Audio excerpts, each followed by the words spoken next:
সামাজিক যোগাযোগ মাধ্যমে আলোচনার প্রেক্ষাপটে জনপ্রিয় সঙ্গীতশিল্পী তাওসান বলেছেন, তিনি কখনো বিসিএস পরীক্ষা দেননি। আর প্রশ্নপত্র ফাঁসের ঘটনায় আলোচিত সৈয়দ আবেদ আলী কখনো তার মা জিন্নাতুন্নেসা তাহমিদা বেগমের গাড়ি চালক ছিলেন না।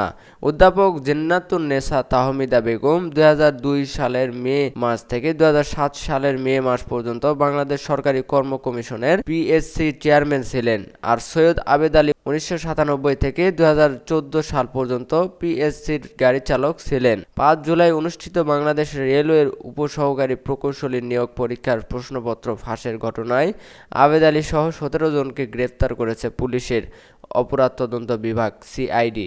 গ্রেপ্তার ব্যক্তিদের মধ্যে পিএসসির 2 জন উপপরিচালক ও একজন সহকারী পরিচালক সহ 5 কর্মকর্তা-কর্মচারী রয়েছেন। গ্রেপ্তার ব্যক্তিদের মধ্যে 5 জন আদালতে স্বীকারোক্তিমূলক জবানবন্দি দিয়েছেন। আবেদ আলীর স্বীকারোক্তিতে 2005 সাল থেকে পিএসসির অধীনে অনুষ্ঠিত বিভিন্ন নিয়োগ পরীক্ষার প্রশ্নপত্র ফাঁসে সম্পূর্ণতার কথা স্বীকার করেছেন আবেদ আলী। এই অপকর্মের মাধ্যমে তিনি ঢাকায় 2টি বাড়ি, 3টি ফ্ল্যাট, দামি গাড়ি সহ বিপুল সম্পদের মালিক হয়েছেন। এই বিষয়ে প্রকাশিত বিভিন্ন খবরে বলা হয়, সৈয়দ আবেদ আলী পিএসসির একজন সাবেক চেয়ারম্যানের গাড়ি চালক ছিলেন। সেই প্রেক্ষাপটে পিএসসির সাবেক চেয়ারম্যান মোহাম্মদ সাদিক বলেছেন, প্রশ্নপত্র ফাঁসে জড়িত থাকার অভিযোগে গ্রেপ্তার সৈয়দ আবেদ আলী তার গাড়ি চালক ছিলেন না। তিনি পিএসসির চেয়ারম্যান হিসেবে যোগদানের আগেই আবেদ আলী চাকরিচ্যুত হন।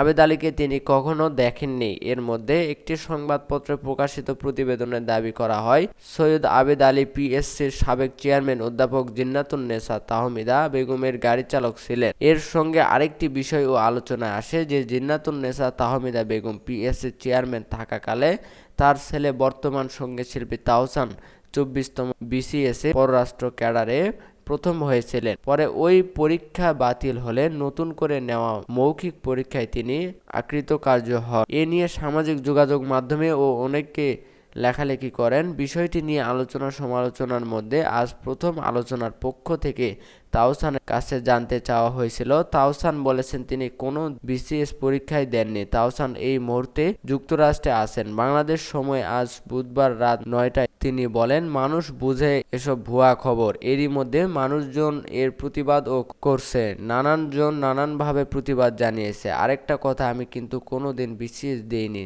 আর যেই গাড়ি চালকের সৈয়দ আবেদ আলী কথা বলা হচ্ছে, তিনি কোনোদিন আমার আম্মার গাড়ি চালক ছিলেন না। সৈয়দ আবেদ আলী প্রশ্নপত্র ফাঁসে জড়িত থাকার ঘটনায় 2014 সালে পিএসসি থেকে চাকরিচ্যুত হয়েছিলেন। পিএসসি সূত্রে জানা গেছে, আবেদ আলী যতদিন পিএসসির চাকরিতে ছিলেন ততদিন তিনি সংস্থাটির কোনো চেয়ারম্যানের গাড়ি চালক ছিলেন না। তিনি একজন যুগ্ম সচিবের গাড়ি চালক ছিলেন।